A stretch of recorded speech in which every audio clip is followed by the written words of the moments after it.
complementar em endoscopia avançada da via biliar e pancreática.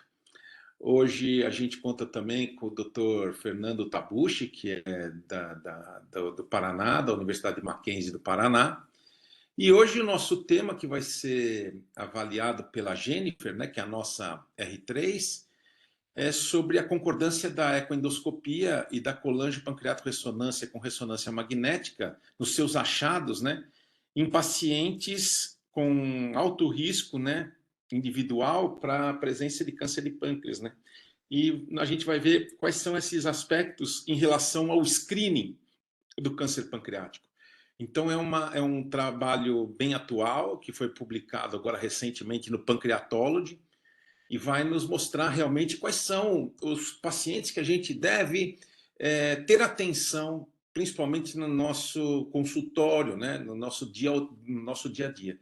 Então, é um trabalho bem importante. Jennifer, fique bem à vontade para você apresentar o trabalho. E muito obrigado mais uma vez. Bom dia a todos. Então, vamos lá. Obrigada, doutor Celso. O câncer pancreático, né, ele tá presente, é aproximadamente a frequência dele é de 3% entre todos os tipos de cânceres. Mas ele lidera em terceiro a mortalidade nos Estados Unidos. E a gente tem visto recentemente, e foi comentado em outros trabalhos também, um aumento dessa incidência e mortalidade de 1% na incidência, de 0,2% ao ano na mortalidade. E por que esse prognóstico tão ruim? Né? Geralmente tem uma baixa detecção precoce, falta de terapias sistêmicas efetivas e uma agressividade inerente da doença. Então, a realização de uma vigilância a longo termo em pacientes com alto risco para câncer pancreático, ele pode permitir uma maior ressecabilidade nos pacientes assintomáticos detectados precocemente, comparado com os cânceres já sintomáticos, tendo isso uma melhor taxa na sobrevida de 3 e 5 anos. Indivíduos de alto risco, que geralmente têm um risco anual de 0,5% ao ano maior, eles englobam os pacientes com histórico familiar de câncer pancreático. Isso tem um aumento de 5% do risco de câncer pancreático ao ano nesses pacientes, nesse grupo de pacientes, e mutações nas linhagens germinativas associadas ao aumento do câncer pancreático. Então, de acordo com a Sociedade Americana, a NCCN e o CAPS, a vigilância ela deve ser considerada no grupo de pacientes com pancreatite hereditária, nos pacientes com síndrome de Peutz-Jeghers, síndrome de nevos melanocíticos múltiplos atípicos familiar, também tem relação com o câncer pancreático, pacientes com histórico familiar de câncer pancreático, sem nenhuma mutação em linhagem germinativa, e pacientes com algum familiar de primeiro ou segundo grau, apresentando mutações do BRCA2, BRCA1, ATM, o PALB2, MLH1, MSH2, o MSH6, EPCAM e TP52, que são genes estudados, vistos com uma relação com o câncer pancreático, entre outros cânceres. Os exames de screening principais para essa detecção precoce são a ressonância magnética com a colangiorressonância e a ecoendoscopia. Né? Tem duas meta-análises recentes de 2020, de Kokegar e de Corral. Ambas mostraram que as modalidades ecoendoscopia e a ressonância detectam lesões de alto risco e câncer precoce numa taxa similar. Mas esses estudos eles não compararam os achados no mesmo indivíduo. Então, o objetivo deste estudo seria compreender o nível de concordância das lesões pancreáticas em cada indivíduo em si, e isso ajudaria a definir o papel específico de cada modalidade no screening. Os métodos para esse estudo foram avaliados pacientes de alto risco para câncer pancreático e assintomáticos, então incluídos pacientes com as mutações discutidas anteriormente e um relativo de primeiro ou segundo grau com câncer pancreático, Mutações do CDKN2A e TP53, independente da relação. Síndrome de Peutz-Jeghers e indivíduos com câncer pancreático familiar com histórico de teste genético negativo. O início do rastreio foi aos 50 anos ou 10 anos antes do primeiro caso de câncer pancreático familiar. Foram recomendados a realização de ressonância magnética e ou ecoendoscopia anualmente. A escolha do exame inicial ela foi feita pela preferência do médico assistente e do paciente. Se ele tinha alguma alergia, se tinha claustrofobia, isso tudo foi levado em consideração. E os pacientes foram separados em dois grupos. Um que foi realizado, os pacientes que tiveram um painel de teste genético positivo, ou os que tiveram um painel genético negativo, ou não foram testados todos os genes discutidos. Então, a ressonância e a colangio foram realizadas com contraste à base de gadolínio e foram avaliadas por 2 radiologistas experientes e laudados em padronização. A ecoendoscopia ela foi realizada por ecoendoscopista experiente, usando um ecoendoscópio linear, e foi realizada a punção FNA quando necessário. Os exames prévios de ressonância e ecoendoscopia estavam sempre à disposição nas consultas subsequentes. O objetivo da vigilância era a detecção de estigmas de alto risco e sinais de preocupação nas lesões IPNMs e cistos mucinosos e do câncer pancreático em estágio precoce. Foi utilizado os critérios de Fukuoka revisados de 2017 e para concordância entre métodos foi utilizados exames com uma diferença de até 18 meses entre eles. E e foi comparada, né, a presença ou número de lesões maiores do que 5 milímetros, não consideradas menores do que 5 milímetros, diferenças em tamanhos dos cistos maiores do que 5 milímetros, discrepância na localização das lesões, por exemplo, um na cabeça, o outro comentando na cauda, sem ter uma continuação, como assim, por exemplo, cabeça e colo, e na avaliação do parênquima pancreático em si. A estatística foi feita com o teste Fisher e t-teste, quando necessário, para análise das variáveis contínuas e categóricas, com um P considerado significativo menor do que 0,05. Os testes de concordância de Kaplan-Meier foram utilizados para avaliação de concordância entre observadores e entre os testes diagnósticos. O estudo foi aprovado pelo Comitê de Ética do Hospital Geral de Massachusetts. Nos resultados foram incluídos 173 pacientes com uma média de idade no início do rastreio de 56,3 anos, mais ou menos 11 anos. 3 indivíduos da amostra, eles apresentaram episódios prévios de pancreatite aguda e 2 de pancreatite crônica, que não foi estabelecida a etiologia. Os pacientes eles tiveram uma média de 1,7 parentes diagnosticados com câncer pancreático e 92 indivíduos, que é mais ou menos 53,2% da amostra, tinham história pessoal de câncer, nenhum com câncer pancreático prévio. Né? Da amostra, o tabaco não tinha relação com o tabaco em 66,5% da amostra, e o consumo ocasional do álcool foi visto em 47,4% da amostra, irregular em apenas 28,9% dessa amostra, de alto risco. Então, aqui, dos 117 pacientes, né, de toda a amostra, que é aproximadamente 67,6%, tiveram uma variante da linhagem germinativa associada ao aumento da suscetibilidade do câncer pancreático. O mais frequente encontrado foram as mutações do BRCA2, que foi encontrado em 39,3% dos portadores de mutação. 56 pacientes desses 119 ou 117 eram do grupo de câncer pancreático familiar, sem uma variante genética identificada. Destes, 50% tiveram painel negativo para câncer pancreático, os outros 50% não foram testados. Então, a gente não tem esse dado a respeito nesse grupo de paciente. E aqui, né, a corte com as alterações genéticas, a porcentagem é, de, de, de presença de mutações encontradas. Das características clínicas de cortes com gene positivo, comparando com a corte com gene negativo, foi visto que indivíduos com teste genético positivo eram significativamente mais jovens, em média do primeiro exame pancreático, do que os sem mutações conhecidas.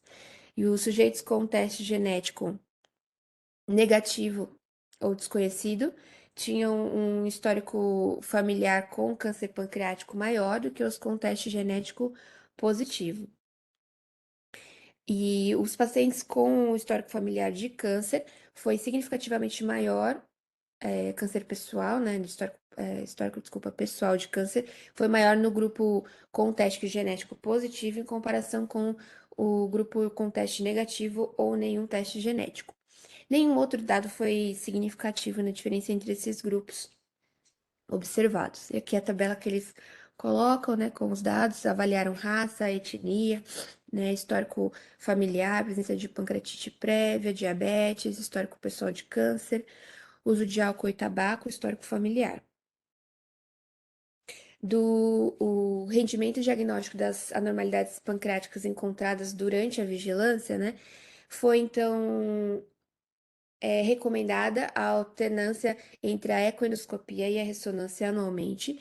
12 pacientes iniciaram a triagem com ambas as modalidades já no início do estudo, que foi uma preferência médica. 114 indivíduos, que foi 65,9% da amostra, tiveram a ressonância como primeiro exame e 59 com a ecoendoscopia. 29,5% do grupo realizou apenas um exame de ressonância e 7,5% do grupo realizaram exclusivamente a ecoendoscopia. Então, foram excluídos da análise comparativa entre os dois. 92,5% fizeram pelo menos uma ressonância magnética, sendo realizadas no total 385 ressonâncias magnéticas, e 70,5% da amostra fizeram pelo menos uma ecoendoscopia, sendo um total de 293 procedimentos de ecoendoscopia no total. A idade média de segmento foi de 3,6 mais 3 anos, né, ao longo. Desculpa, foi realizada uma média de 3,6 mais 3 estudos ao longo de 3 anos, mais ou menos 3, né? Então, um total de até 9 anos de segmento. E o intervalo médio entre os exames de vigilância foi de 9,6, mais ou menos 0,4 meses, uma mediana de 9 meses entre os estudos. 50% da amostra teve pelo menos uma anormalidade pancreática identificada em algum desses estudos de imagem. A mais frequente foi a presença de PNMs, que foi identificada em 32,9% da amostra. Lesões sólidas foi visto em 2,3% e anormalidades parenquimatosas em 30,1%. 30 pacientes de toda a amostra, né, 17,3%, apresentaram no mínimo 3 IPNMs. Todos os IPNMs observados nesses grupos foram do tipo 2. As anormalidades identificadas, 50 indivíduos referente a 28,9% da amostra, tiveram essas anormalidades identificadas no primeiro exame e 38 indivíduos, 22% da amostra, tiveram essas anormalidades identificadas apenas no segmento, nos exames de acompanhamento. Os indivíduos com as anormalidades identificadas em exames de imagem tinham uma média de 56,8, mais ou menos 11 anos no primeiro estudo pancreático. Esses indivíduos tiveram um tempo médio de acompanhamento de 4,5 anos, o que foi maior significativamente do que os pacientes com exames normais de imagem, que teve um acompanhamento médio de mais ou menos 2 anos. A idade média do primeiro IPNM identificado foi de 59 anos, variando entre 11 anos. A taxa média de crescimento do IPNM foi de 0,42 milímetros, mais ou menos 41 ao ano, e não houve diferença significativa notada no número de IPNMs entre os dois grupos. Os homens foram significativamente mais propensos a ter qualquer anormalidade pancreática do que as mulheres. Então, aqui, né, a tabela que coloca as anormalidades pancreáticas encontradas, mais frequente foi a presença de pelo menos um IPNM, mais de 3 IPNMs foi visto em 17% da amostra, maiores do que 30 milímetros foi visto em 3 casos, o espessamento da parede em 2 casos, uma taxa de crescimento dos IPNMs foi de 0,42 milímetros a um ano, e a idade no primeiro diagnóstico suspeito de IPNM de 59,3 anos. Lesões sólidas foram encontradas 4, anormalidades parenquimatosas em 52 pacientes, e a idade para a primeira anormalidade 55,6 anos, sendo um caso com paciente com ducto dilatado acima de 5 milímetros, sinal de preocupação. As anormalidades, então, do parênquima pancreático, né, que foram de 52 indivíduos, 30% da amostra, envolviam atrofia, focos de hiperecóicos ou hipecóicos, lobularidade e infiltração gordurosa. E eles foram significativamente associados à obesidade, né, com IMC maior do que 30 quilos por metro cúbico. Agora, a presença de quando você juntava todas as anormalidades pancreáticas para avaliação, não foi associada a nenhuma variável, como mutação, diabetes tipo 2, consumo de álcool ou uso de tabaco. A punção por agulha fina foi realizada 15 vezes em 14 pacientes, né, 8,1% do total da amostra, durante os procedimentos de ecoendoscopia. As indicações, 6 foram por lesões grandes císticas, 5 por anormalidades parenquimatosas e 4 por massa hipercóica definida. Todos foram encaminhados para citologia e avaliados os níveis de CA, amilase nos cistos. 4 foram avaliados para análise genética, chamada snapshot, que é a citologia, análise genética do líquido aspirado, mas todas, exceto uma, foram consideradas como material insuficiente para análise. Nesse paciente onde teve material, a genética do fluido cístico revelou variantes do Gnase, do Carras. O adenocarcinoma ele não foi detectado em nenhuma das PAFs, mas também só foi avaliada essa única. Das 4 lesões pancreáticas sólidas que foram identificadas, né, elas foram biopsiadas por PAF. Uma foi um tumor neuroendócrino com mutação BRCA1, era uma massa arredondada de 5 milímetros na cauda, detectada no primeiro ultrassom e confirmada na primeira ressonância. A segunda lesão era um PENET com CDKN2A positivo. Ela media 9 milímetros e ela só foi detectada na segunda ecoendoscopia. E por ressonância magnética não foi detectada na primeira, só foi detectada após 3 anos da detecção por ultrassom, que foi a segunda ressonância que a paciente realizou. O terceiro foi um baço acessório e o quarto uma PAF negativa. E não houve nenhum diagnóstico de adenocarcinoma pancreático nessa amostra. Teve também 4 pacientes com testes positivos que exibiam lesões císticas com características preocupantes na análise, na imagem pancreática. E elas foram, primeiro, um homem com CDKN2A positivo, era um IPNM de 21 milímetros na cauda pancreática, visto em uma tomografia, permaneceu estável 10 anos, mas surgiram áreas nodulares suspeitas. Foi feita a pancreatectomia distal, que viu um IPNM de ducto ramificado com displasia de alto grau do tipo pancreato biliar. O segundo caso foi um homem com, na verdade, histórico familiar, né, sem fator genético associado. Era um cisto de 30 milímetros na cabeça pancreática, com dilatação difusa do ducto pancreático até 8 milímetros, identificada na ecoendoscopia e na ressonância magnética. Foi feita a cirurgia de Whipple, que revelou um IPNM de ducto ramificado com atipia de grau intermediário e um ducto principal dilatado devido a alterações obstrutivas. Então, o IPNM do tipo 2.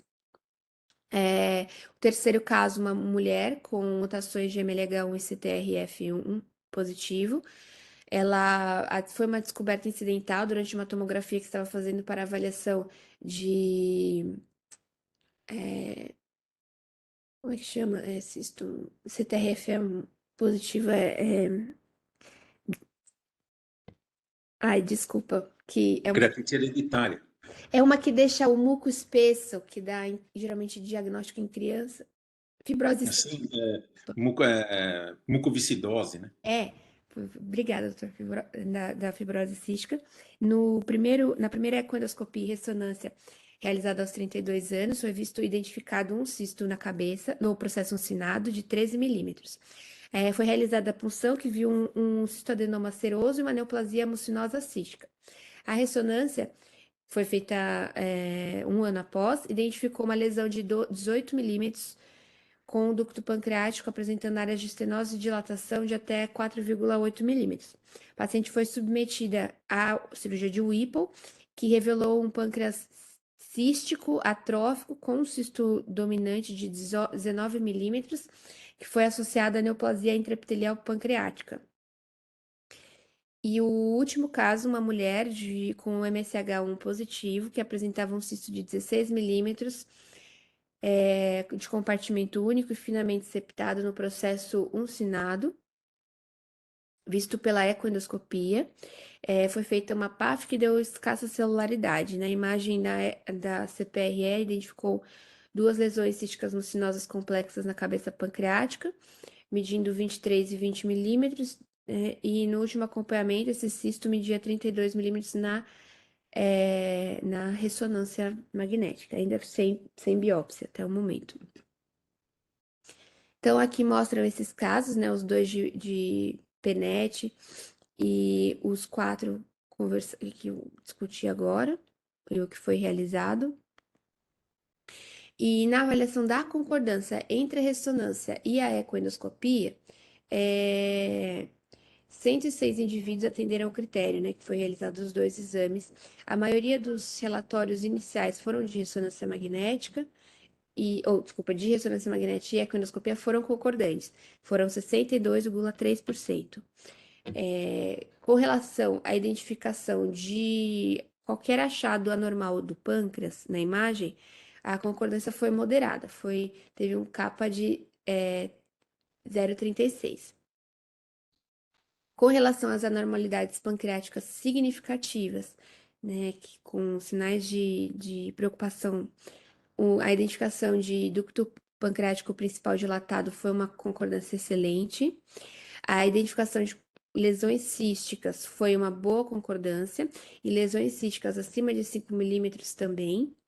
E foi vista uma concordância moderada na identificação de mais de uma lesão cística, ou seja, um encontrou 2 lesões císticas, outro encontrou 4, né? E na identificação de qualquer lesão sólida, também foi moderado aqui nesse exame. Então, os relatos discordantes, né? 28,3% dos laudos foram discordantes. Aqui tem a tabela né, geralmente não foi observada a concordância na ecoendoscopia e na ressonância para identificar o parênquima pancreático, isso foi a maioria dos casos, já que esse parâmetro ele foi visto apenas na ecoendoscopia em todos os casos, menos em um caso, e na ressonância não foi muito comentado a respeito do parênquima. A análise do parênquima foi muito mais bem avaliada na ecoendoscopia.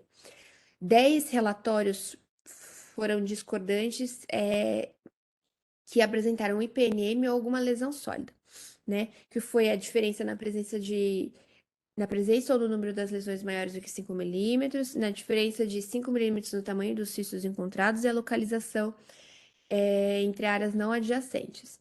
E nesses casos, as discordâncias entre a ressonância e a ecoendoscopia foi resolvida em 50% das vezes durante o segmento.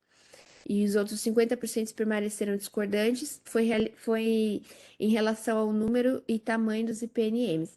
Aqui eles deixam bem claro, né? Colocaram todos esses casos.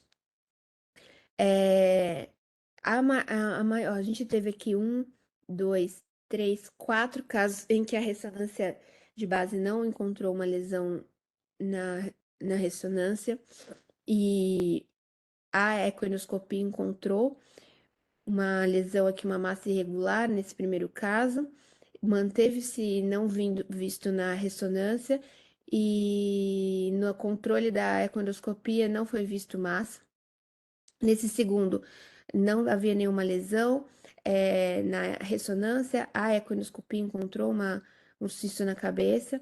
Na próxima ressonância, também não foi visto lesão. E na outra ecoendoscopia também não foi conseguido localizar essa lesão, que a gente acha um pouco estranho, já que já foi visto na primeira ecoendoscopia.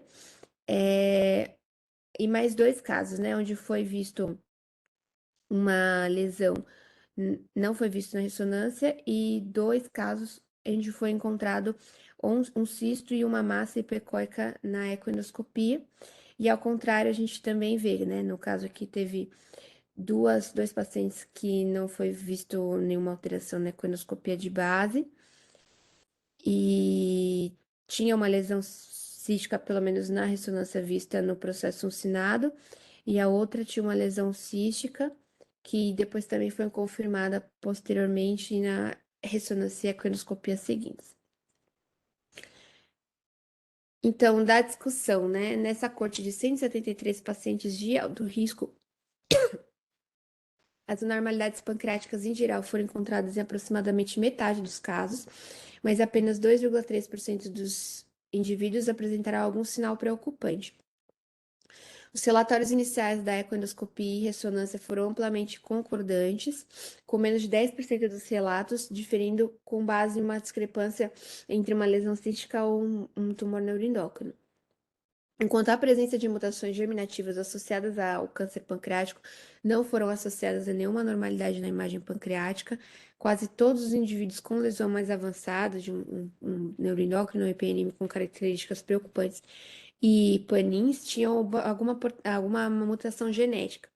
Foram encontrados, né, um caso de BRCA1, CDKN2A, dois casos, MSH6 e MLH1, um caso cada um. Em relação às lesões encontradas no estudo, as maiores frequências foram observadas nos IPNMs de ducto secundário, 32,9 casos, ou por cento, seguidos por uma porcentagem relativamente baixa de lesões sólidas, de 2,3%, e as descobertas foram semelhantes, com apresentado numa grande meta-análise de avaliando lesões de alto risco, que evidenciou uma prevalência agrupada de 20,2% nas lesões císticas e 5,8% nas lesões sólidas. Com relação à concordância entre os achados da ecoendoscopia e da ressonância no mesmo indivíduo, foi observado que na maioria dos exames foi visto uma concordância, uma boa concordância. No entanto, né, quase um terço dos pacientes diagnosticados com alguma anormalidade parenquimatosa, que incluíram atrofia, focos hiperecóico, lobularidade. Esses achados foram significativamente associados à obesidade, visto quase que exclusivamente pela ecoendoscopia. As discordâncias quanto às lesões císticas e sólidas foram menos comuns, vistas em menos de 10%, e envolviam principalmente as lesões císticas. Alguns estudos anteriores mostram que a ecoendoscopia foi mais eficaz para o diagnóstico das lesões pancreáticas em relação à ressonância e à tomografia. E uma revisão publicada recentemente descreveu uma sensibilidade diagnóstica de massas pancreáticas de 94% para a ecoendoscopia, comparada com 79% com a ressonância magnética. A ecoendoscopia é considerada uma ferramenta altamente eficiente no diagnóstico dos tumores neuroendócrinos e foi visto anteriormente em outros estudos detectar até 91% dos neuroendócrinos com uma tomografia negativa. Com relação às lesões preocupantes, houve uma alta concordância entre a ecoendoscopia e a ressonância magnética. Uma única lesão sólida foi perdida na ressonância magnética e foi um tumor neuroendócrino benigno. Das limitações do estudo, né? É um estudo de um centro só, né? Com uma amostra focada de caucasianos não hispânicos, não reflete toda a diversidade racial étnica da população em geral. Segundo, nem todos os sujeitos do estudo foram submetidos a ambos, a endoscopia e a eco, né, e limitando a análise entre as duas modalidades. E também os relatórios anteriores de eco e ressonância estavam à disponibilização para os radiologistas e endoscopistas, como um atendimento normal para melhor avaliação para o paciente, mas isso também pode ter afetado a interpretação de alguns exames posteriores, né, com a visualização de alguma lesão por ou você não ter visto alguma lesão e achar e sugestionar também ao resultado encontrado em relação aos exames anteriores. E também nenhum câncer pancreático foi detectado nessa população, então acho que o grupo aqui foi pequeno, né, nesse caso ainda, e no geral lesões preocupantes foram identificadas por imagem em 2,3% da coorte de alto risco, e a patologia de alto risco confirmada histologicamente em 0,6%. Como conclusão, houve uma concordância moderada na ecoendoscopia e na ressonância, na detecção de todas as lesões pancreáticas, mas uma concordância relativamente alta em termos de lesões císticas de alto risco. Esses achados indicam que as duas modalidades de imagem têm desempenho comparável no cenário da vigilância de câncer pancreático de alto risco e que o rendimento geral das lesões preocupantes nessa população é modesto. Então é isso, muito obrigada. Muito obrigado, Jennifer, pela apresentação do trabalho. Bom, na verdade, né, esse trabalho é um trabalho interessante que mostra, eu acho que vocês viram bem o desenho do trabalho, mostra a dificuldade que a gente tem, né, em relação ao diagnóstico das lesões pancreáticas, principalmente as lesões pancreáticas precoces. Desde quando iniciou-se a realização da ecoendoscopia, que foi idealizada pelos japoneses, a gente sabe que os japoneses estavam tentando justamente fazer o diagnóstico. A ecoendoscopia foi criada para se tentar fazer o diagnóstico do câncer pancreático precoce. Entretanto, vocês veem que já se passaram muitos anos, né, porque a ecoendoscopia foi criada na década de 80, já se passaram muitos anos, mais de 40 anos, né, e a gente ainda tem essa dificuldade que vocês puderam presenciar nesse trabalho. E esse trabalho vem ratificar uma coisa que a gente aqui discute e já fala há muito tempo, né? Não tem porquê você fazer ecoendoscopia se não for para biopsiar. Ou seja, se eu não vou biopsiar, não tem porquê a gente fazer ecoendoscopia.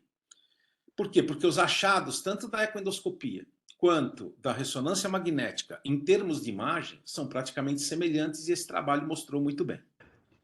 Em relação ao tema propriamente dito, ou seja, a identificação de câncer precoce, você vê que a ressonância e a ecoendoscopia só batem quando você tem alto risco, ou seja, quando você tem algum achado de alto risco que identifique essa lesão. E é o que a gente vê, né? E é o que já é provado, né? Há muito tempo em relação a isso, para que a gente consiga fazer esse tipo de diagnóstico. Em resumo, o diagnóstico desses pacientes é ainda muito difícil, né?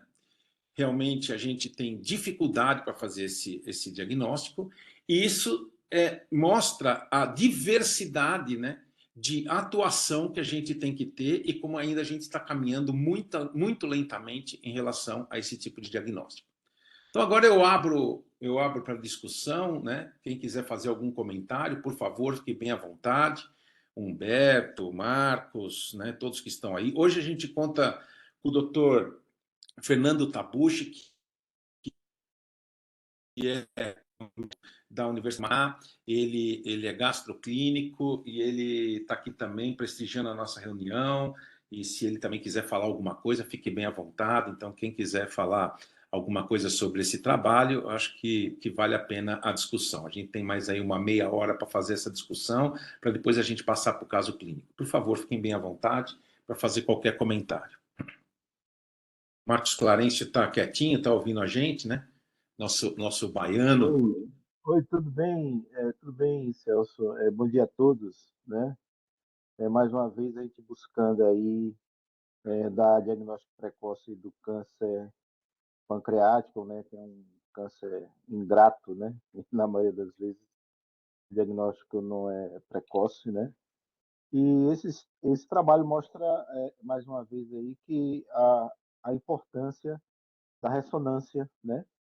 Como exame assim em termos de imagem de primeira escolha, né? Não só para ver o parênquima, né?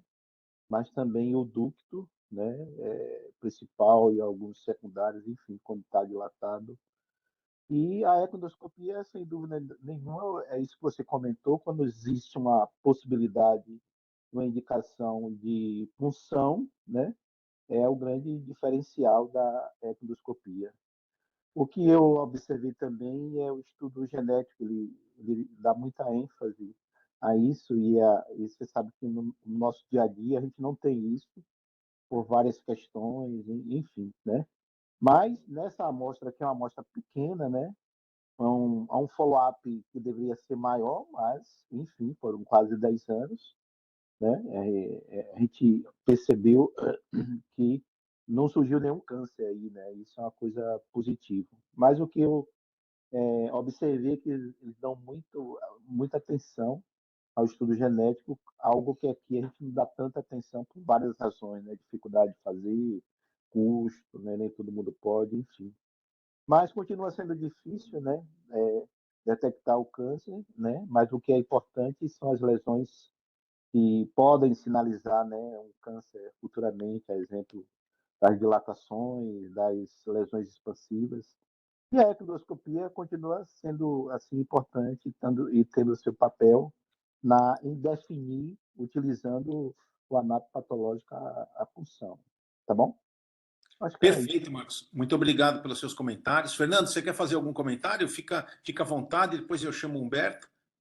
Então, em Celso, na nossa clínica prática do dia a dia, a gente acaba fazendo sempre o diagnóstico através de uma imagem da ressonância e depois, dependendo do tamanho do cisto, da neoplasia, nós acabamos pedindo uma ecoendoscopia para fazer a punção, né, e certificar o diagnóstico histológico. E acabamos, então, fazendo os dois exames. Em relação a custo hoje, Celso, você tem noção, assim, tem ideia de quanto custa um e quanto custa o outro hoje, atualmente, para a gente saber quanto que eu estou gastando com esse paciente? E essa é uma das dificuldades, né, que nós temos no SUS, mas na saúde suplementar dá para fazer, né? Só para ter uma ideia de quanto custa isso, esses dois exames junto ou cada um.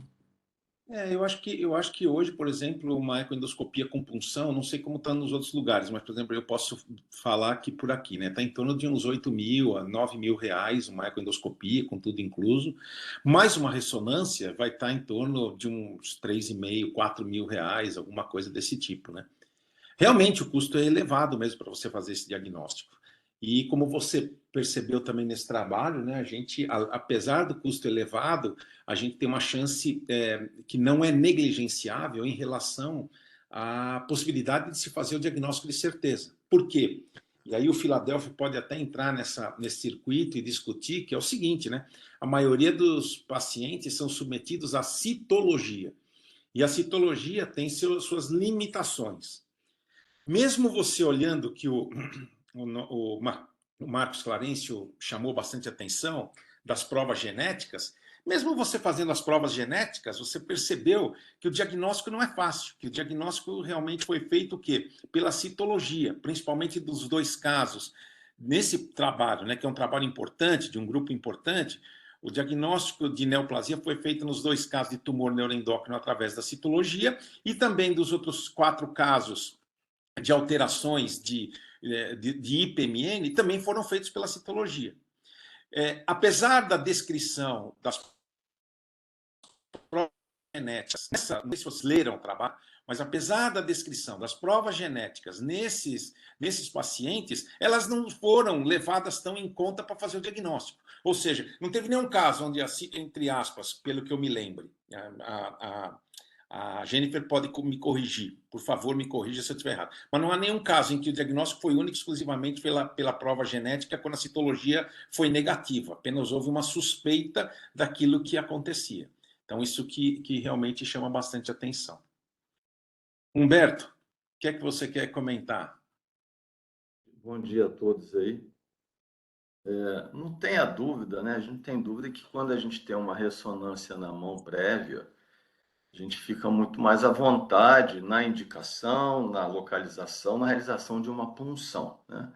Isso aí acho que não tem dúvida. Agora, depois que eu li esse trabalho, eu me perguntei, onde estão os pacientes com câncer? Se a Essa é uma incidência, excelente pergunta. aonde que É estão esses verdade, é pacientes? verdade. Se as provas genéticas, pelas anotações que eu fiz aqui, não diferenciaram, não foram assim de forma importante no diagnóstico, você acabou de falar isso, né, Celso? Foi a mesma impressão que eu tive, né? Onde Não, que estão esses... você me corrija, Humberto. Eu não me lembro de nenhum caso aí que, por exemplo, Não, a citologia foi negativa e as provas genéticas foram positivas, portanto, eles diagnosticaram. Eu não me lembro. Se tiver, por favor, não você me tem. corrija. Estou Não. aqui para ser Tem corrigido. alguns dados aqui, ó. Os testes genéticos tinham um número maior. Os testes genéticos positivos tinham um número maior de parentes dos indivíduos com câncer pancreático. Exato. Então, eu acho que esse é um grupo, sem dúvida nenhuma, que a gente tem que, na nossa prática, passar a peneira e vai trazer para o lado de cá para a gente fazer o screening. Tá? Indivíduos com história pessoal de câncer tiveram um teste genético positivo. Que tipo de câncer? Exato. Como que a gente faz a correlação câncer de mama com câncer de colo? O paciente que chega com história de câncer de mama, eu indico a colonoscopia, né? São um paralelo. O número de IPMN não foi diferente no grupo com genética positivo e com genética negativo. Então, se a gente acredita que IPMN é uma neoplasia benigna, mas precursora do câncer, né? Então, o teste genético aqui foi igual na detecção do PMN. Então, assim, eu fiquei aliviado, porque assim, para mim o teste genético para todo mundo para todo mundo é difícil, mas eu não tô vendo realmente que eu estou desatualizado, não consigo fazer, eu estou atrás do bonde, etc., do teste genético. Então, assim, o que a gente precisa? Olha, outra coisa que me chamou a atenção. Quando falou de obesidade aí, que está relacionado com as alterações parenquimatosas, depois falou que não está relacionado com as alterações parenquimatosas. Eu não entendi muito bem, tá no mesmo slide aí, viu, Jennifer? E aí eu não entendi isso aí. Então, assim, qual é Opa. o significado de 30% dos pacientes terem alterações parenquimatosas? Qual o significado disso? Também não fala. Então a gente vai fazer a eco ou tem a ressonância, comprova lá as alterações parenquimatosas, como algum grau de atrofia, lobularidade, né? Traves.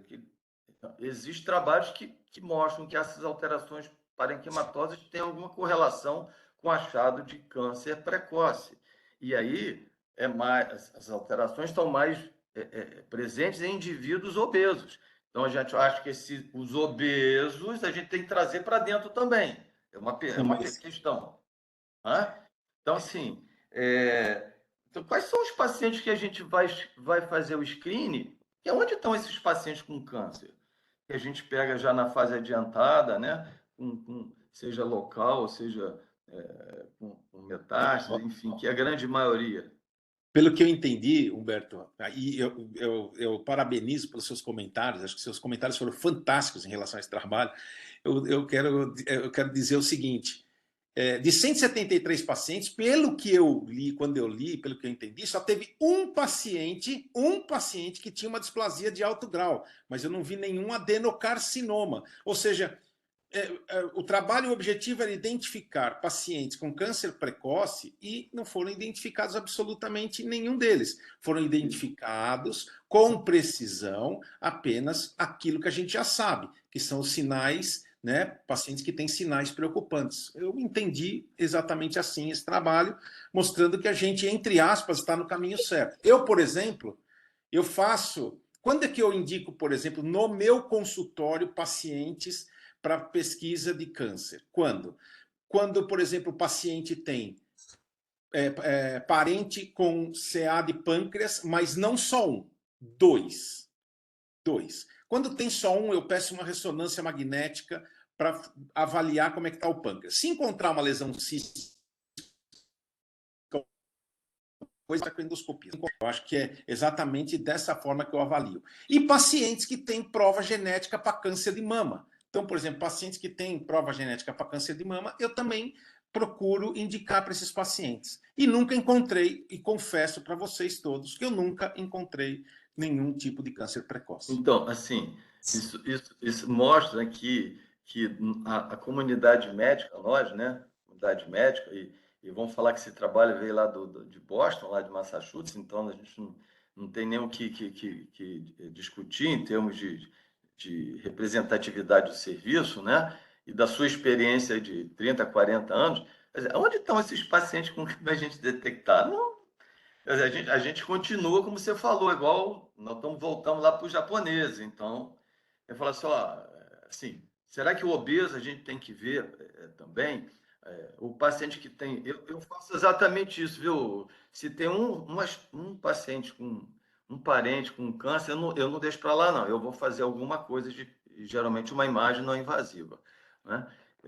E vou pedir, assim, quanto tempo depois a gente vai pedir? De novo? É um ano e meio? Porque aqui, outra coisa do trabalho, que a concordância, eles aceitaram a concordância quando os dois métodos de imagem, ressonância e ultrassom tinham um espaçamento até de um ano e meio, 18 meses. Eu acho que é muito tempo para você fazer concordância. Mas, enfim, então, assim, eu fico me perguntando, assim, eu ainda estou muito falho na seleção dos pacientes para investigar, para fazer o que a gente precisa, que é detectar mais precoce. Então, assim, acho que tem que incluir mais quais são os tipos de câncer na família, quais são os tipos de câncer do indivíduo, para a gente trazer para a nossa investigação. Perfeito. Wilson, Então, por favor, quem quer falar? Quem levanta? Dengue. Opa, Rodrigo. Bom dia. Queria só fazer um comentário rápido, porque esse artigo cita bastante de hereditariedade, de provas genéticas, né? Então, o conceito meio atual vigente é que uma participação da hereditariedade de alterações genéticas maior do que a gente imaginava antes no câncer de pâncreas, né? Então, antes a literatura falava por volta de 12%, e hoje se fala talvez mais de 20% dos pacientes com câncer de pâncreas têm um padrão de hereditariedade. Mas uma coisa só para a gente lembrar, gente, para colocar dentro de contexto sobre o que a gente tem até hoje de comprovação científica disso. A gente não sabe exatamente ainda envolvidos na hereditariedade, os genes envolvidos na hereditariedade daqueles pacientes que têm o padrão de hereditariedade na família, familiar de câncer pancreático, só 10 a 20% desses pacientes a gente consegue identificar qual que é a mutação genética, como, por exemplo, BRCA1 ou BRCA2. Eu fico muito atento nesse grupo de pacientes específico das mutações do BRCA1 e BRCA2. Da mesma forma que você, Ardengue, acho que uma ou duas vezes na minha vida eu vi alguma associação entre mutações familiares de BRCA1 e BRCA2 e câncer de pâncreas, mas a gente ainda está engatinhando nesse tipo de conhecimento.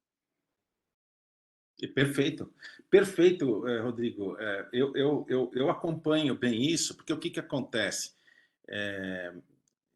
Por azar, né? Eu tenho pessoas muito próximas da minha família, né, que têm, por exemplo, a genética para câncer de mama. E já foram acometidas várias mulheres da mesma família, pelo menos 6, para você ter uma ideia, com câncer de mama. Então, essas pacientes, eu já tive oportunidade, eu tenho um pouco mais do que você, porque realmente, como eu lido com uma família assim, né? Então, eu já fiz várias ecoendoscopias. E até hoje não encontrei absolutamente nenhuma alteração. E isso tem me chamado... Fora os meus pacientes de consultório, né? Então, realmente, câncer de pâncreas não foi encontrado, apesar de existir uma forte correlação na literatura em relação a isso, mas a gente vai pesquisando. Eu acho que isso é importante. Agora, eu acho que os comentários que você fez, os comentários que o Humberto fez, são comentários muito importantes em relação a esse tipo, porque o que eu tiro desse trabalho é o seguinte: olha a dificuldade que nós temos para fazer o diagnóstico de câncer precoce. Isso tem que ficar bem claro. Ou seja, mesmo atrás de tudo isso, a gente não consegue fazer o diagnóstico de câncer precoce, e nos pacientes que foram operados comprovaram isso nesse trabalho. Que não, e eu já tenho vários pacientes, como os da história desse trabalho, né? Que a gente não tem tempo para ficar levantando esse tipo de coisa, mas realmente não é fácil você. Eu concordo com vocês a isso. Fila? Só queria falar aqui, doutor, que o doutor Humberto falou do slide. O primeiro seria a normalidade do parênquima pancreático, e a segunda, que tinha relação com a obesidade. E a outra foi quando eles compararam qual que era a normalidade pancreática. Quando eles colocaram todas as normalidades pancreáticas, dilatação, presença de nódulo, etc., aí não foi associada a nenhuma das variáveis estudadas. Eu vou passar. Perfeito, Jennifer, perfeito. Muito obrigado. Bom, eu Fila? acho que todo mundo pontuou perfeitamente o drama que nós vivemos hoje para a detecção precoce do pâncreas, mas a história se repete, não é? Como foi com o estômago, com o cólon, Então, primeiro, nós não temos marcador para fazer screening. Então, o teste genético não é para desistir, mas neste momento está óbvio que não adianta fazer teste genético para selecionar paciente esperando encontrar para valer a alteração, né? Então, por exemplo, foi apontado aí a instabilidade de microsatélite. Quando você tem o câncer de pâncreas, em torno de 1 a 2% dos adenocarcinomas pancreáticos que vão ter instabilidade de microsatélite. O BRCA1, óbvio, vai unir mama, ovário e pâncreas, tá?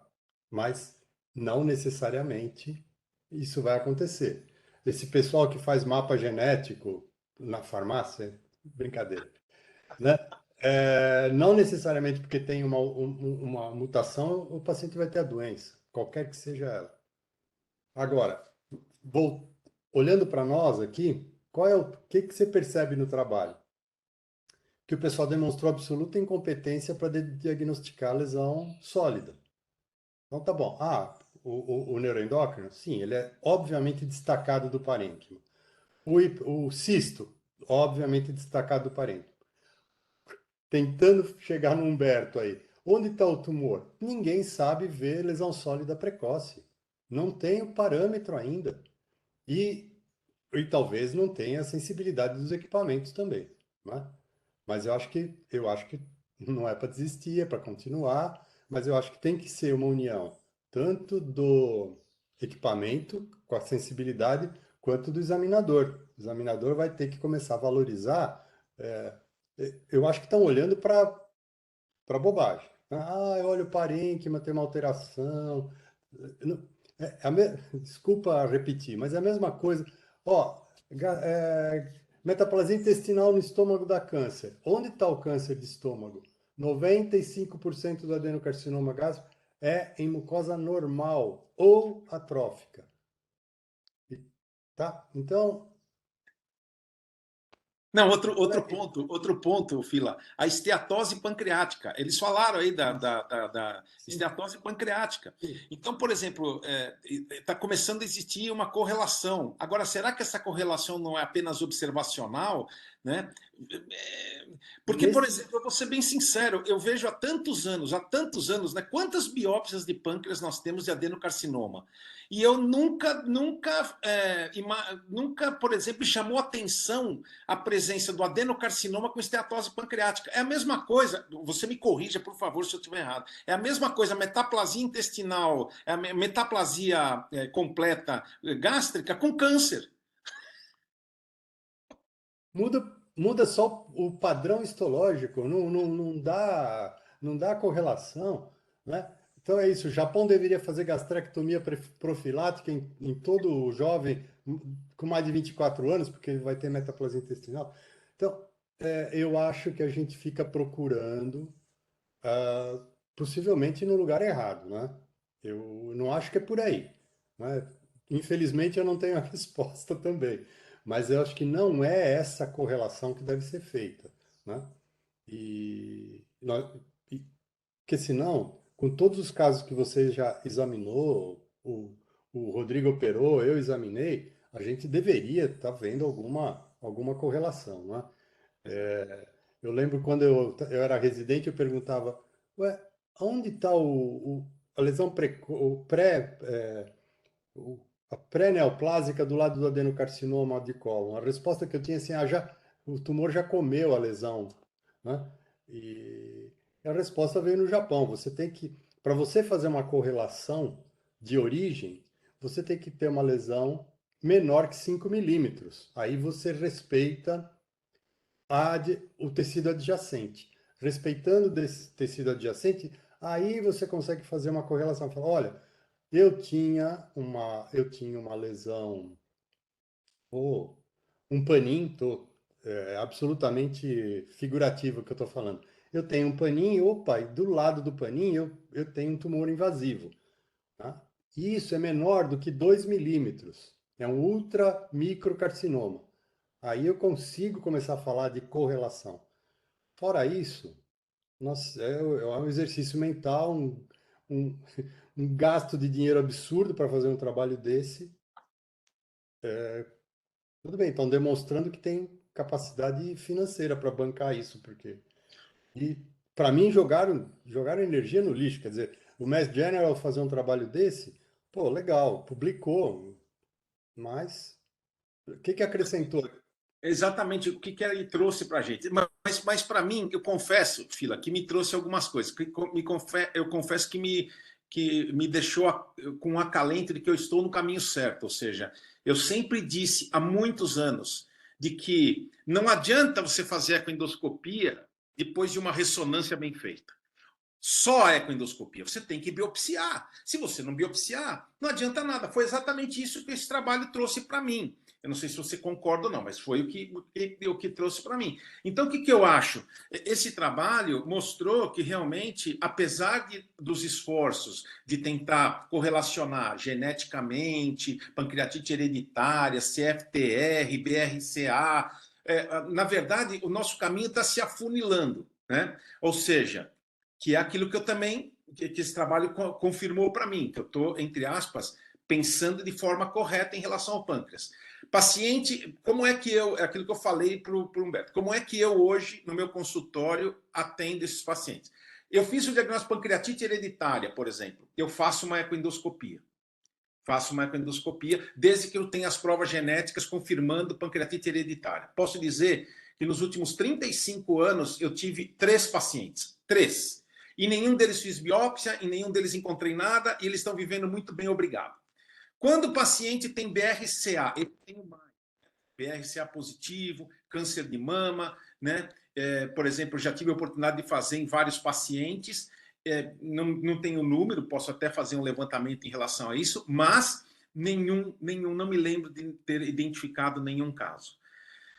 E outro caso é quando você tem parentes com câncer de pâncreas. Se você tem um parente, eu peço ressonância. Se a ressonância encontrar alguma coisa, eu faço ecoendoscopia. Agora, se tem 2 parentes, aí eu faço ecoendoscopia direto. Às vezes eu peço ressonância antes, mas faço ecoendoscopia. Então, esse trabalho mostrou que realmente eu acho que eu estou no caminho certo. E é essa experiência que eu quero passar para vocês. Então, eu acho que o trabalho mostra, assim, o como não fazer, né? Exatamente. Então eu acho que, assim, a linha que eu acho que o grupo todo segue, para mim, está correta, né? Óbvio. Tem uma experiência agregada, sem dúvida. E, se for fazer biópsia, é uma só no lugar certo, né? Não, Exatamente. não adianta fazer a biópsia e não consegue nem material para molecular. Então, Exato, é isso aí. O Humberto, acho que quer falar Então, alguma coisa. então, Celso, Queria Ou quem fazer quer fazer? O Marcos Clarence? Fala aí, Marcão. sim. Então, Celso, também o que é positivo desse trabalho, para mim, vocês comentaram, apesar da amostra não ser tão grande, apesar do follow-up não ser tão longo, é que o teste genético, que é uma coisa cara, não é tão significativo, né? Então, o que é importante é a história clínica do paciente, história familiar de câncer, de mama, obeso, enfim, o que mostrou também para mim foi isso, que o teste genético não é tão importante assim. Perfeito. A Jennifer, acho que está com a mão levantada. Jennifer, você quer fazer algum comentário? Eu queria fazer. Não. Não, Pode falar. foi daquela hora mesmo. Ah, então Desculpa. tá bom. Pode falar, Humberto. Tá, entendi, Jennifer, o que você falou. Assim, o último comentário é o seguinte, Celso, eu acho que o Fila também falou. Lembra a gente pega assim aquelas revistas que tem assim, o jogo dos 7 erros, 10 erros, olha para a imagem e identifica o erro. Aí você fica olhando, aí você não identifica nada. Aí você volta, aí daqui. Ou então assim, aonde está o passarinho? Aí tem um monte de árvore lá verde e o passarinho é verde e você não vê o passarinho. Um exemplo, tá? Eu estou falando uma coisa bem. E aí você volta até que você vê o passarinho verde no meio da folhagem verde. Então, eu acho que o câncer está camuflado. Acho que a gente não está tendo a capacidade, porque a gente vê muito câncer avançado, né? Eu vou repetir aqui. E esse ato aqui, quer dizer, uma coisa boa do trabalho que eu vejo é que eles pegaram realmente pacientes numa fase, não tinha um paciente com pancreatite crônica para não dar viés de amostragem, não tinha pacientes com atrofia, quer dizer, grandes atrofias, quer dizer, eram pacientes com pâncreas, vamos dizer assim, normal, né? Inicialmente normais, sem doença crônica. E aí, de repente, a gente pega esses pacientes, que é uma amostragem para detectar precoce, mas por outro lado, a gente não detecta muito câncer precoce e a gente vê muito pâncreas avançado. Então, assim, esse ato de tempo, eu acho que é o que a gente vê lá na figura que a gente quer encontrar os 7 erros ou quer encontrar o passarinho camuflado. Eu acho que a gente tem que olhar mais, olhar diferente. Tem alguma coisa que é preciso fazer, porque não é possível 40 anos de um método que se diz que vê lesão pequena e que a gente não detecta o câncer precoce, quando a gente vê lá tem uma massa de 3 centímetros. É isso Então, mesmo. não sei. É isso mesmo, Humberto. É Bom, meio frustrante. muito bem. Eu acho que a gente discutiu bem esse trabalho, um trabalho extremamente interessante. Agora nós vamos passar para o caso clínico e o Fernando vai apresentar um caso, né? Um caso realmente interessante, que eu acho que é um caso simples também, não é um caso complicado. Por favor, Fernando, fique bem à vontade. Obrigado, professor. Bom dia, pessoal. Vou apresentar o caso de hoje. É um caso um pouco simples, mas vai ajudar um pouco a entender o papel da ecoendoscopia em algum tipo de paciente. Essa paciente é uma paciente de sexo feminino de 49 anos. Ela chegou para a gente totalmente assintomática, ela está fazendo um exame de rotina, tá? Ela como antecedente, ela tem o rim policístico, tá? Que ela acompanha há 15 anos, essa doença. E ela tem histórico familiar também de doença renal policística, tá? No ultrassom de abdômen que ela fez, entre outros exames que ela chegou a fazer no hospital, ela descreve uma doença policística hepatorrenal, tá? Eu coloquei aqui as imagens do ultrassom que ela fez, tá? Vendo aqueles múltiplos cistos que a paciente apresenta, alguns pequenos, outros um pouco maiores, tá?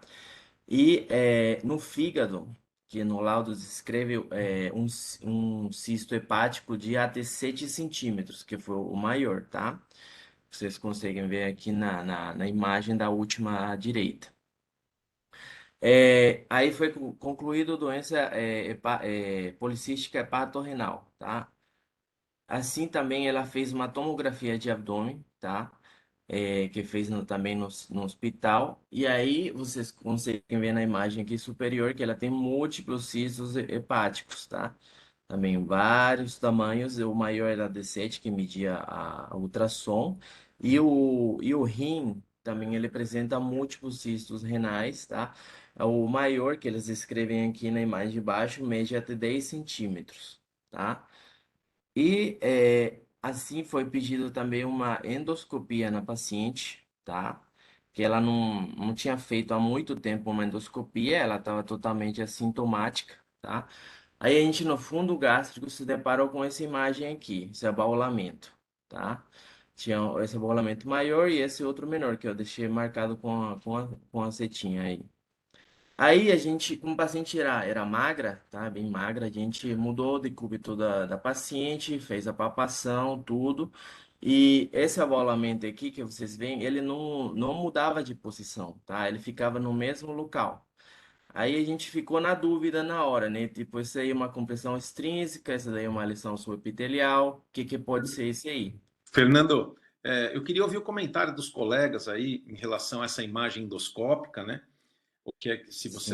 o que é que vocês pensam? Eu queria ouvir o Marcos Clarencio, eu queria ouvir o Humberto, eu queria ver aí o pessoal que está aí, por favor, fique bem à vontade, para o próprio Rodrigo, né? Se o Rodrigo quer fazer algum comentário a respeito da endoscopia. O que é que vocês acham, né, dessa imagem aí? Sim, Celso, o que de imediato que é importante Estamos te ouvindo frisar, mal, em Marcos. especial, de imediato que é importante frisar, e o Fernando já comentou, especialmente para os residentes, né? É a propedêutica, né? Não só endoscópica, mas também mudar a posição do paciente. Isso pode sinalizar muito a possibilidade de ser uma compressão extrínseca, né? Ou não, né? Claro que nessa região aí a gente sempre fica preocupado em giste, em leiomioma, né? Ou então uma compressão extrínseca, né? Aí realmente a ectoscopia vai nos ajudar muito. Marcos, vou te fazer uma pergunta. Humberto, você quer fazer algum comentário? Fica à vontade. Aí eu faço a pergunta dos dois. Pode Não, faz falar. a pergunta para o Marcos, pode ir. Marcos, eu quero te. Bom amigo, hein? Você Tá viu bom. que. Tá querendo uma ajuda? Não, Não, não. não, não. Não, tá bom assim. Não, a pergunta é simples. Ó, vocês viram a tomografia dessa paciente, certo? Vocês viram a tomo e na tomografia vocês viram uma doença policística generalizada, hepática e renal, ou seja, uma doença policística renal. Vocês fazendo essa endoscopia, como médicos experientes que são, olham para essa lesão. A pergunta é simples. Vocês indicam ou vocês imaginam que seja uma compressão extrínseca de qualquer uma das lesões císticas? Mas vocês indicam uma ecoendoscopia ou vocês se dão com tranquilidade, se dão por satisfeito com a imagem que vocês estão vendo?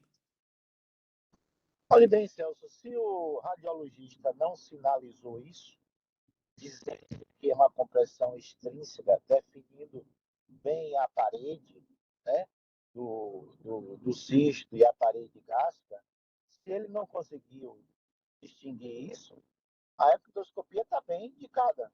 A ectoscopia está bem indicada. Né? Mas, habitualmente, né, pelo menos no dia a dia, na maioria das vezes, levanta uma dúvida, né? O radiologista levanta uma dúvida. Agora, se ele está com convicção que é compressão extrínseca pelo cístico, não vejo razão de fazer eco, ok? Humberto? Olha, ô Celso, eu não partiria direto para eco, não. O Marcos já falou, acho que com assim, inúmeras lesões císticas, procuraria conversar com o radiologista a topografia dos cistos hepáticos e tal, para a gente ver. Assim, só para um relato, eu recebi uma paciente recentemente, quer dizer, nem muito recentemente, com uma lesão muito parecida com essa, sabe? Mas só que era bocelada, assim, no fundo gástrico, e já veio para ecoendoscopia. E assim, como a gente tem assim, um bom relacionamento com alguns colegas, a gente se dá ao luxo de não ser antiético e muitas vezes conversar com um colega e não fazer a ecoendoscopia. Então, recebi uma paciente dessa, eu pedi uma tomografia, aí foi ao contrário, né? Era uma imagem endoscópica, eu pedi uma tomografia e era um aneurisma da artéria esplênica. E foi para o vascular e fez embolização.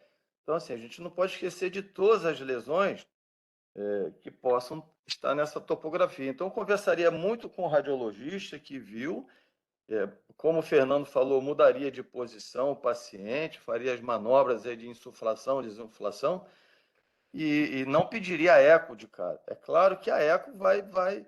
Agora, se você tiver um diagnóstico pelo radiologista, pela topografia, que é uma compressão extrínseca do cisto, você economiza dinheiro e tempo e o paciente, né, e o sistema. Quer dizer, não faria eco, pegar uma lesão dessa, não faria eco direto. A pergunta é, se ela não tivesse tomografia e me aparecesse com essa lesão, eu pediria tomografia antes de fazer uma ecoendoscopia direto. Tá? Isso é perfeito, perfeito, perfeito. Mas a propedêutica Como da foi o caso imagem que eu aí? falei. Como foi o caso que eu falei. Veio para eco, você tem tomografia? Não, vamos fazer uma tomografia, porque nem tudo existe, né? Perfeito. Exatamente esse é o comentário para os residentes, é isso mesmo. Não. Fala, Fila. A propedêutica da imagem terminou aqui, porque e a prega? A prega tá conectada à lesão, não tá? Como é que os endoscopistas avaliam a imagem aqui? E essas duas imagens mostram bem isso. Essas duas imagens aí mostram bem isso. A da esquerda, você percebe que, devido à posição, está totalmente lisa. E a da direita, você vê que a prega ficou por sobre a lesão. Então, o que, que acontece? Isso que eu vi. Você vê, né? Um patologista lembrando a propedêutica para o endoscopista. Isso é fundamental. Então, vocês veem que realmente isso aí é uma compressão extrínseca. Não é uma. Essas duas imagens são fundamentais por causa da prega, ou seja, a prega não está aderida. Se a prega não está aderida, é simples, você está vendo que se trata de uma compressão extrínseca, né? Então, o mais simples de se pensar é alguma lesão cística comprimindo. Mas eu acho que se alguém quiser fazer mais algum último comentário, a gente vai dar continuidade ao caso. Perfeito, Fernando. Pode continuar. Continuar. Bom, aí ficou na dúvida, né? Então, a gente partiu para fazer uma ecoendoscopia, tá? Fizemos uma ecoendoscopia e foi exatamente o que o Dr. Celso falou, tá? A gente viu no estômago uma lesão hipoecoica, aqui, ó, nessa imagem aqui é a primeira, tá? Hipoecoica homogênea de limite preciso, tá? Essa imagem pertence ao lobo hepático esquerdo, tá? Que era um cisto grande que tinha naquela região, medindo até 5 centímetros por 4, aproximadamente de diâmetro, tá? E a gente vê aqui, nesses outros lugares aqui, inúmeros cistos, tá? Hepáticos e também renais, tá? A gente já tem, inclusive, mudamos a paciente de posição na hora de fazer a eco, para ver se tinha alguma alteração no pâncreas, tá? Ou algum outro local que não deu para ver na tomografia, tá? Mas a gente ficou com esse cisto maior aqui, que era aquele avaulamento, e aqueles múltiplos cistos que tinha no rim e no fígado, tá? Que eu deixei marcado aqui com a seta amarela, tá? Eu fiquei na dúvida depois disso também se tinha alguma relação, vamos dizer assim, de doença policística renal com cisto pancreático ou algum tipo de lesão gástrica. Aí eu fiz uma pesquisa rápida e, sinceramente, não achei algum trabalho, alguma pesquisa que fale alguma relação direta entre eles, tá? O único dado que eu consegui achar foi de um trabalho que fala que a manifestação extra-renal mais comum é a hepática. E quando, dependendo da localização anatômica do cisto que vai dar no fígado, ele pode ocasionar uma compressão, tá? Indo para o estômago, tá? Que pode dar sintomas de refluxo no paciente e saciedade precoce, tá? Ou inclusive, se o cisto for crescendo gradativamente, ele pode dar uma obstrução da via biliar, ocasionando uma icterícia no paciente, tá? Mas esse foi o único dado que eu consegui achar. Aí, se tiver relação com pâncreas, se tiver algum cisto de pâncreas, o decorrer pela doença hepatorrenal, eu não achei, tá? Perfeito. Tem mais algum slide, Fernando? Não, isso seria tudo. Perfeito. Bom, então, como vocês perceberam, né, eu acho que esse é um caso simples, mas é um caso que é para os residentes mesmo, para que eles percebam que quando você tem uma tomografia como essa, vocês encontram uma lesão que você faz toda a propedêutica endoscópica, a chance de você encontrar uma lesão cística comprimindo o estômago, né, dá razão a isso, ou seja, você tem que fazer esse tipo de diagnóstico. Alguém tem mais algum comentário para fazer? Por favor, fique à vontade. Fala, Humberto. Eu queria fazer mais um comentário, já que você falou aí dos residentes, né? E essa reunião é muito para eles. Saindo da doença policística, a gente vê no dia a dia inúmeros pacientes com lesões císticas pancreáticas, muitas vezes pequenas, e com um caderno de tomografia, não é uma tomografia. Então, para lembrar que isso não tem o menor sentido, lembrar que uma tomografia é irradiação, e tem trabalhos que mostram que acima de 5 tomografias na vida de uma pessoa, ela aumenta, eu não me lembro o percentual, e muito o aparecimento de qualquer câncer, quer dizer, é carcinogênico, a radiação é carcinogênico, né? Então, é para lembrar que isso não faz o menor sentido, e os pacientes, muitas vezes, são encaminhados por outros médicos de outras especialidades, e super apavorados pedindo encaixe na consulta, enfim. E você vai ver lá, tem um cisto de 2 centímetros, sem nenhum sinal de preocupação no fígado, né? Já que a gente está falando do fígado. Então, para lembrar que não é necessário essa vigilância tão de 6 em 6 meses, de ano em ano, e tomografia, ressonância. Eu considero isso extremamente um absurdo, né? Quer dizer, uma falta que são raros os cistos que vão precisar de alguma intervenção, como o Fernando já tocou no assunto aí, quer dizer, doença policística, mas vamos falar de cistos aleatórios, esporádicos, vamos dizer assim, que precisam de alguma intervenção, né? Um crescimento com compressão extrínseca, com dor, enfim, ruptura da cápsula. Mas é só para chamar atenção para essa questão, não da doença policística, mas dos cistos hepáticos que a gente acha. Perfeito, Humberto. Alguém tem mais algum comentário? Posso só fazer um comentário, então, aproveitando? Claro. Opa, Rodrigo. Estava sentindo a sua falta. A gente acabou acompanhando vários pacientes com doença policística fígado-rim. É só para deixar uma parte, porque serviço de transplante de fígado, né? Então, assim, só um comentário sobre essa doença. Eu também desconheço a associação com outros tipos de patologia.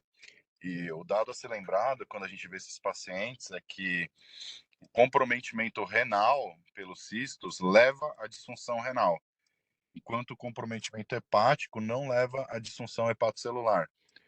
O que não quer dizer que esses pacientes nunca acabam tendo que ser também transplantados de fígado, porque aqui a gente está vendo um caso com lesões de 7 centímetros, mas assim, chegam a ser doenças hepáticas de um volume absurdo, o fígado ocupando assim 75% da cavidade abdominal. Então, por efeitos compressivos, chega a ter indicação de transplante de fígado.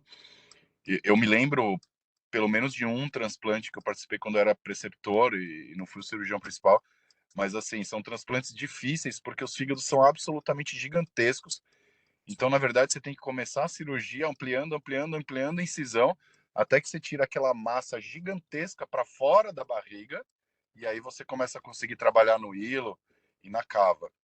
Tá? Então, assim, lembrar desse detalhe que esses pacientes podem ter disfunção renal terminal grave, com necessidade de diálise, e que o comprometimento hepático pode ser muito volumoso e que pode ter indicação de transplante de fígado nos casos em que o fígado vira uma massa gigantesca.